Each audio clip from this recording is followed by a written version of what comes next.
Hello everyone, welcome back. Today I want to talk to you guys a little bit about the war progression from Iraq and Afghanistan over to Ukraine. Okay, and make no mistake about it, we are basically fighting the Russians via the Ukrainians. Okay, if we're supplying equipment, right, whether it's the U.S. directly or through NATO or through some third party, if the U.S. is providing any real support to the Ukrainians, we are effectively fighting the Russians. Okay, it's no different from the Vietnam War, right?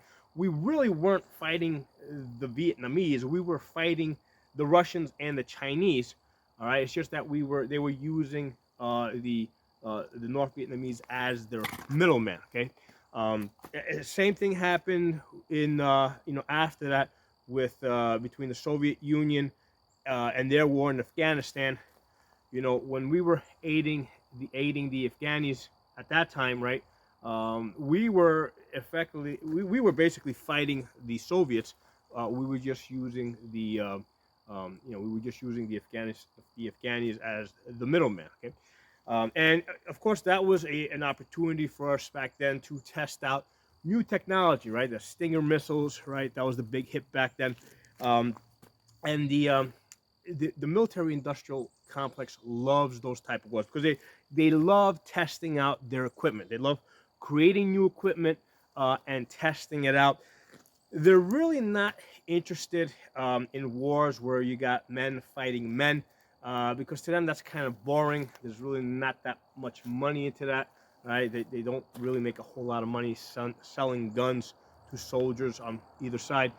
They make money by building advanced military equipment and blowing up other advanced military equipment. Okay, so I think that the U.S. military-industrial complex and the generals, right, work together, and I mean these guys really work together.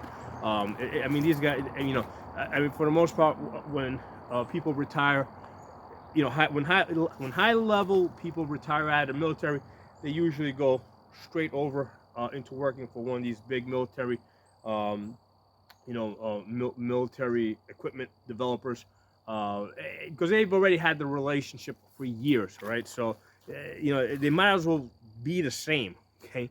But there's a very, but they've already got the contacts. As soon as these generals retire or these colonels retire, I mean, if they're not going into politics, they're going over to the military-industrial complex and they're working with them. So it seems to me that they all just got bored with the war in Iraq and Afghanistan. Okay, because again, you have basically men fighting men.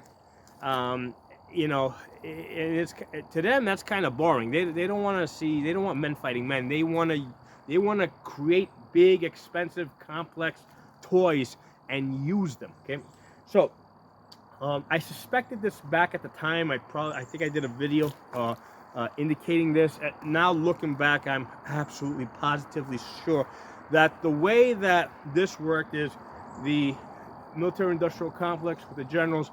They came up with this plan. Hey, we're kind of bored here in Afghanistan, right? There's not that much going on. There's nothing left for us to really blow up here.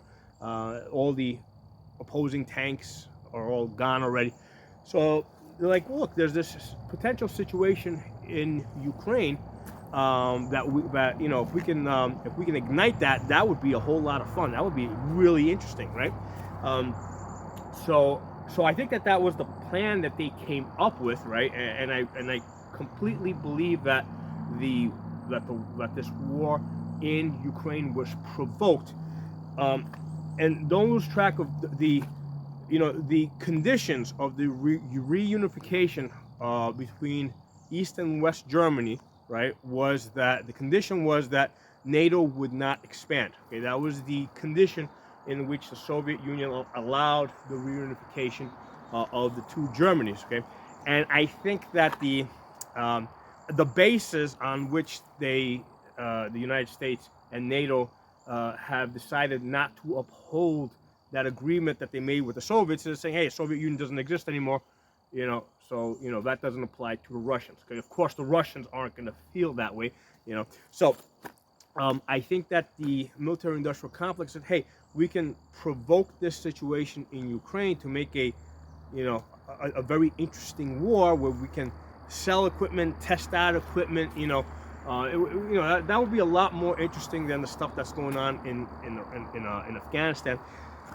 But in order for us to do something like that, you know what? We have to get out of Afghanistan, because obviously, if we start a war in Ukraine and we're helping Ukrainians and supplying them with these toys that we have here that we want them to test out, obviously the Russians are gonna counter by attacking us in places like in Afghanistan. So we got to get our people out of there as fast as possible, right? We got to pull out of that. So I think that was part of the motivation for pulling out of Afghanistan as fast as possible, because they had a timetable to keep to, right? They wanted to start up this war in Ukraine. And again, I kind of suspected this at the time, but like now looking back at it, I'm absolutely positive that that's the case. That's the reason why the U.S. pulled out of Afghanistan so quickly, is because they were so eager to start up a war in Ukraine. And it might say, hey, but there was like a 2 or 3 month gap. But remember, there's things going on behind the scenes that we're not aware of. If we had stayed in Afghanistan for, let's say, that another month or two, it might have been, the Russians might have made it more difficult for us to get out. Working together with the Afghanis and the Pakistanis and so forth over there. So I think that's the reason why we pulled out of Afghanistan as fast as we can. And I believe that Biden has absolutely no say in this. He's just a puppet. The military-industrial complex, working together with the generals, they're the ones that are deciding the course. Okay, what would they like to do? Where would they like to have a war? What equipment they would like to test out? I don't think they're interested in having men fight men. They want to test out equipment, right? They want to, they're into the big toys. So there's my 2 cents on that. Let me know what you guys think, if you guys think that this makes sense. But I think that this would explain the reason why we pulled out of Afghanistan as quickly as we did. Talk to you guys soon.